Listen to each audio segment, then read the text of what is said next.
In this video, I'm going to review how to create a scatter plot using the describe data option in Google Sheets. I'm also going to go over how to use the label option within this describe data menu in order to identify outliers and specific observations. Then we're going to review kind of the idea of influential observations, which are observations that are far from the regression line or far from the also far from the center of the data. They have high leverage over the regression line. In order to do that, we're going to use this website here that is a really nice website for showing some of the principles of regression and how different observations can influence the values of a regression output or regression procedure.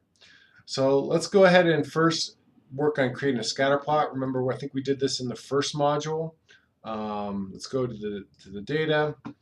And basically what you're going to do if we want to, let's say, create a scatter plot of extroversion and number of basketball games attended. So and in this case, we want to, let's say in the regression mindset, we want to predict the number of basketball games attended. So we want this to be our response or outcome variable, and this is our dependent or predictor variable. So we're going to go over here to add-ons. We're going to go to statistics, describe data. We're going to go to add variables, and we're going to first put in our our outcome variable. That's number of basketball games attended, and we want to filter this by, or not filter this, but predict by extroversion. Now, I mentioned in the video we're going to use this labels function. So previously we have not used labels right here. Now we're going to use this. We're going to set add label, and we're going to put person as the label that we're going to attach to each individual. So we'll hit OK, and we've added that label. Again, down here for the scatter plot, we only want to show regression and confidence bands. We're going to take off prediction bands and spline fit. Those are really kind of not necessary for what we're doing here. We're going to go ahead and hit create. All right, so here is our scatter plot. So it looks like a positive association. As extroversion increases, the number of basketball games also increases. We have our regression fit statistics. We have our R squared, which is our proportion of a variance explained. So the proportion and variance explained by the number of in the number of basketball games by extroversion is approximately 15% here. Don't worry about this adjusted R squared or these standard deviations. Not really necessary for our purposes. And then we're going to go down here to and these are our regression coefficients, which we'll go into more in the next video. So kind of going back up to our scatter plot, we can now click on each individual observation, and it gives us, as we hover over it, which person this observation corresponds to. So this person up in this right hand corner corresponds to person number 50. We can go back down here, and this corresponds to person number 20. This observation corresponds to person 17. So using this labels functions allows us to kind of identify which observations are which person each individual line corresponds to, which is really nice if we're trying to identify outliers. But in the case of this kind of data, as we can see, the data sort of, are all kind of fall in this sort of circular pattern. We don't see any points that are really outside it. Let's say a point really down here or really up here. These points are kind of generally distributed over this entire area. So we're going to say that there's not a lot of no outliers in this data. So if we go back, one of the things you want to do in a scatter plot is really useful at is identifying influential observations in terms of high leverage data points that are far from kind of the general pattern of the data. So we can use this website, which I have pulled up here, and so just give you orientation of this website. Here we have the y-axis, then we have the x-axis across the bottom. We have a slider bar that indicates the correlation ranging from 1 to -1. We can see that we have right now a relatively flat line, so therefore our association is 0. And we can see that our r squared is also 0. We have this sort of relatively kind of flat line.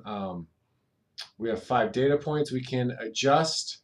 We can click on this little leverage box here, and we get these sort of circular representations of how much leverage each one of these points has. So as this circle gets bigger, they have more leverage. This data point in the center has very little leverage.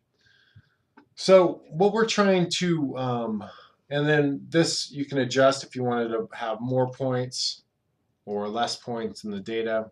We'll just keep it as 5. And these are some of our summary statistics. Right here, we have our R and our R squared values. And these points here can adjust the slope. These adjust the slope of the trend. So as you can see, as we increase the trend, our R squared goes up. Our correlation also goes to 1.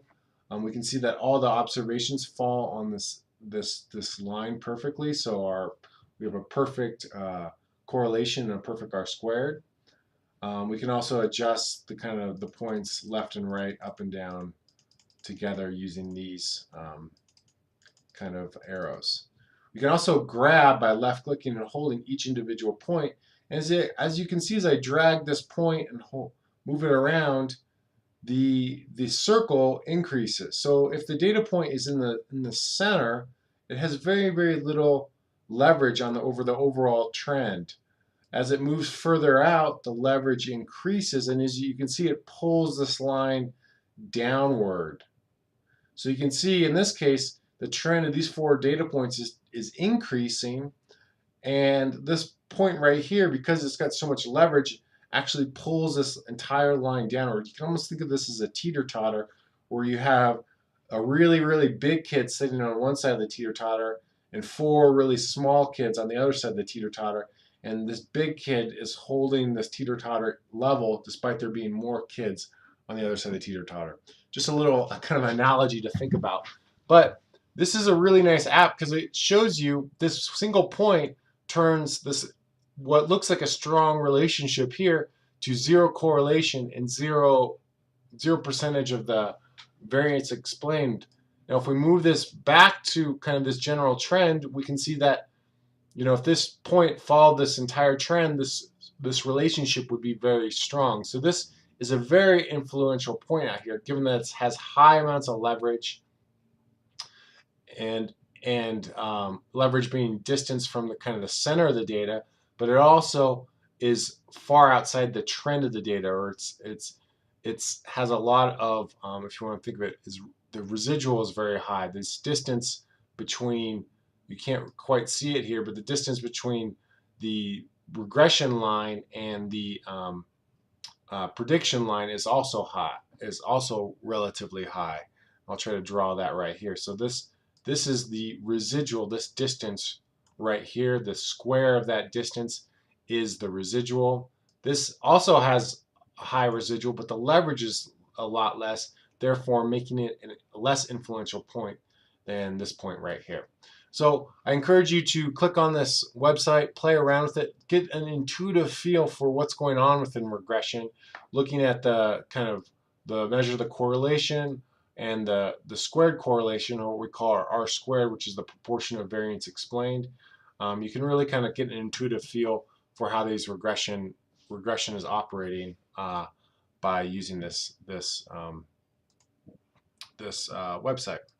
All right, so in this video, kind of reviewed how to create a scatter plot using the describe data option in Google Sheets, also using the label option within this describe data menu in order to identify outliers. We've also gone over what influential observations are and how they fall far from the regression line and have a large residual. And we've used this stats app to kind of explain and demonstrate some of these principles.